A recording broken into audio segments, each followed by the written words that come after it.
estamos de vuelta en su programa preferido, Música para todos los gustos o para el gusto del control, ¿verdad? Todavía no sabemos. Siempre contamos con su sintonía y contamos con su feedback, con su retroalimentación para saber cómo vamos, qué les ha gustado, qué no les gustó, cómo podemos mejorar. Gracias por siempre estar pendientes y en contacto constante con nosotros. Señores, tenemos que entrar un poquito en temas políticos porque esta semana, ¿qué pasó? También fue tendencia el Ministerio de Educación, no solamente porque fue la semana pasada que salieron los resultados de la prueba PISA, que nos ponen un poquito mejor que en la última entrega. Yo creo que aunque esto no es motivo de orgullo, sí es motivo de esperanza, ¿verdad?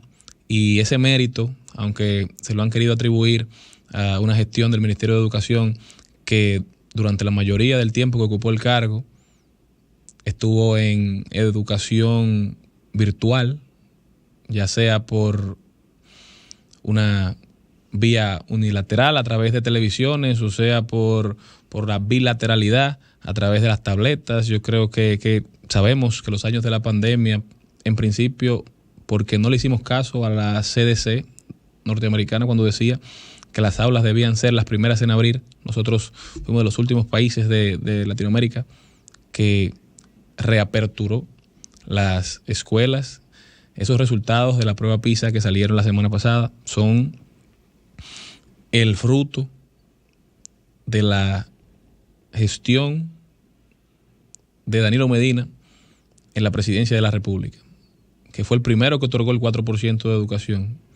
¿Se cometieron errores? Sí, pero esos resultados dejan entrever que se tomaron medidas acertadas, que el esfuerzo valió la pena y que obviamente debe continuarse, que obviamente debe seguir construyéndose sobre la base de lo que se dejó, que debe completarse la obra, pero que no todo fue en vano como muchos han querido vender. Incluso aún cuando mucho del dinero del 4% se invirtió en infraestructura, porque la realidad es que tenemos todavía un déficit de infraestructura y esa es la primera parte de la transformación educativa, construir ecosistemas dignos donde los jóvenes puedan aprender y construir un sistema 360 que gire en torno a la educación para que de verdad el conocimiento pueda ser adquirido.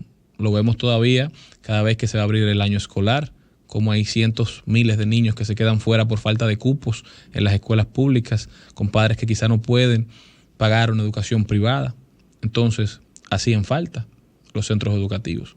Pero esa era la primera fase de la transformación. Yo creo que, vuelvo y repito, resultados esperanzadores, aunque no son resultados que nos llenen de orgullo. Pero el Ministerio de Educación también fue tendencia por otra razón. Lo que pasa es que la semana pasada se dio a conocer un contrato suscrito entre el Instituto de Formación y Capacitación del Magisterio, el Infocam, y la Universidad Abierta para Adultos, UAPA. Esta universidad es propiedad del actual ministro de Educación. Y aunque él ha dicho en reiteradas ocasiones, y ellos han dicho en reiteradas ocasiones, que esto se licitó y se adjudicó antes de que don Ángel fuera el ministro de Educación, la realidad es que entró en vigencia ya cuando él estaba en el cargo. Y quieran decir lo que quieran decir, es imposible que no se compruebe ahí tráfico de influencias, es imposible que ahí no se dé una falta de seguimiento al cumplimiento correcto de esta entidad con sus responsabilidades ante el ministerio.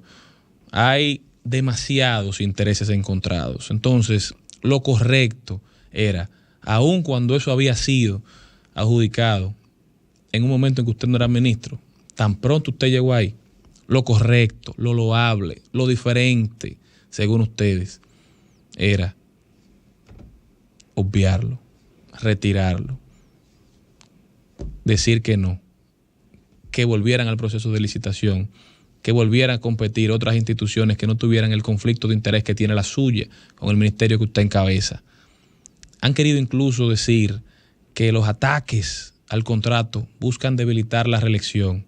Yo creo que el que busca debilitar la reelección es usted, con su accionar desde el Ministerio de Educación, que es un atentado contra el discurso de transparencia que enarbola el hoy presidente de la República. Uno más de tantos en los diferentes ministerios.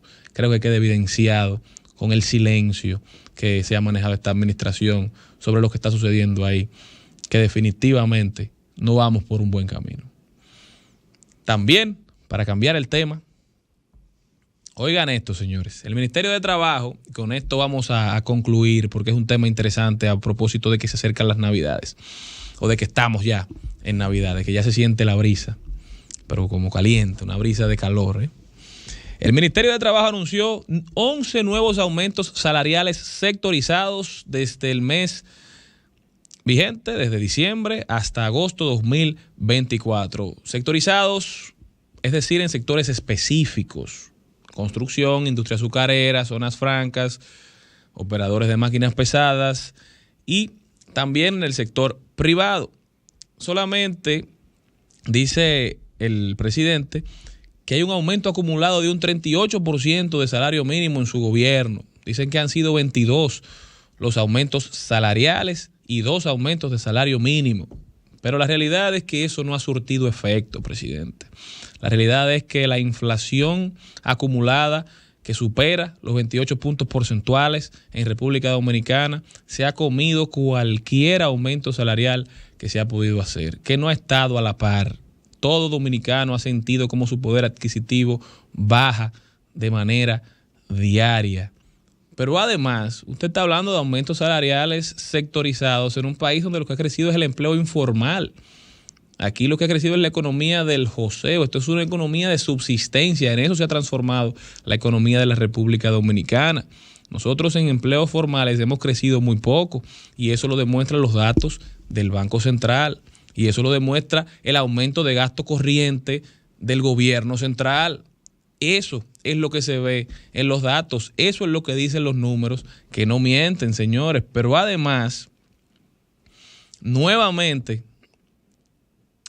enfrentando, dándole una estocada mortal casi a la clase media. Nuevamente, en el proyecto de ley del presupuesto nacional 2024, señores, el Poder Ejecutivo consigna que la escala para retención del impuesto sobre la renta a los salarios no se indexe en base a la inflación. Esto no sucede desde el 2017. Se había dicho que se iba a hacer desde el 2020 y no lo hemos visto convertido en una realidad. La indexación salarial es el ajuste que se le hace a las tarifas del salario para compensar las pérdidas del dinero en el tiempo a raíz de la inflación. Eso es lo que hace que usted le equipare en su salario con los tiempos, de que usted siga ganando lo mismo, no que gane más. Que como sube la inflación, bueno, entonces su salario también se va a poner por lo menos a la par. Eso está establecido en el Código Tributario Dominicano. Eso no es un pedido o un pedimento descabellado. Eso lo establece el Código. Pero el gobierno sigue actuando en franca violación a lo que establece el Código. Y en su artículo 45 establece que simplemente no se aplica el artículo del Código Tributario que establece el aumento por indexación, la indexación por inflación. Para que ustedes tengan una idea, señores, actualmente el impuesto sobre la renta a personas físicas retiene el excedente de los salarios que superan 34.685 pesos en adelante. Sin embargo, de acuerdo a analistas de la Dirección General de Presupuesto, que se hicieron en el 2022, porque desde esa época estamos hablando de esto, este año deberían ser a partir de los 43.407 pesos que empiece a gravarse con el impuesto sobre la renta los salarios. Todo el que gane menos de eso debería estar exento de pagar el impuesto sobre la renta. Para que ustedes entiendan, solo el que gana menos de 33.326 pesos no paga impuestos sobre la renta. Si usted gana entre 33.327 y 49.990 pesos, usted paga el 15% de su salario por impuestos sobre la renta. Si usted gana entre 49.991 pesos y 69.430 pesos, usted paga el 20% de su salario en impuestos sobre la renta. Y si usted es de los agraciados que gana más de 69.431 pesos, entonces usted está pagando el 25% de su salario en impuestos sobre la renta. Eliminar el artículo 45 de la Ley de Presupuesto del 2024 es la manera en que se puede alivianar la carga tan pesada que sigue enfrentando la clase media de la República Dominicana, sobre todo. No de eliminarla, pero de darle un aliciente, de apoyarla, de decirle, mira, tú me importas, yo te estoy escuchando, yo sé que no le estás pasando bien, vamos a empezar a actuar para que tu dinero pueda rendir un poco más, ese dinero que te ganas con tanto esfuerzo, con tanta sangre, sudor y lágrimas. Ese es el primer paso, señor presidente. Definitivamente que lo necesitamos, es lo correcto. Si se aplica la indexación, la escala varía y solamente las personas que devengan más de 47.518 pesos empiezan a pagar el 15% de impuestos sobre la renta. Todos se van beneficiando de manera escalonada. Esto es el deber ser. Esta es la responsabilidad de un Estado que sabe que la inflación que no han podido controlar sigue quitándole dinero todos los días a los que más lo necesitan de los bolsillos. Así se hace patria, señor presidente. Muchísimas gracias, mi gente, por habernos acompañado. Ojalá y alguien nos haya estado escuchando y no estemos arando en el desierto. Ojalá y por fin se cumpla la indexación por inflación de los salarios en República Dominicana. Con eso terminamos, mi gente, y recuerden, siempre recuerden que lo que se hace en la tierra se paga y que los hechos tienen consecuencias. Un abrazo, siempre feliz de estar con todos ustedes. Nos vemos el próximo lunes. ¿En qué tenemos?